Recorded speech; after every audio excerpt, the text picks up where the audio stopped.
Today I'm going to replace this light switch with this smart light switch. The switch just has the load on it. There's no ground and no neutral, so I'm going to have to attach a ground wire to the back of the gang box.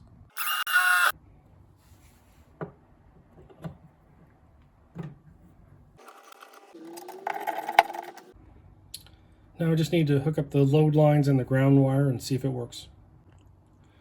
The blue light's blinking and the switch itself works, so now I just got to set it up to the app.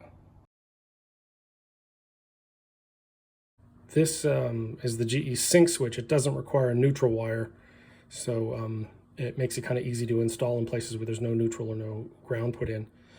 So it's all hooked up. The app is working. Alexa, turn the front room off. Okay. Alexa, turn the front room on. Okay. And there you go. Now I just got to button it up. And the last thing with a smart switch is you always want your smart switches to work without the internet. So these have manual on-off. You don't really want to be totally reliant on your smart home to make your lights work. So make sure they have a manual switch.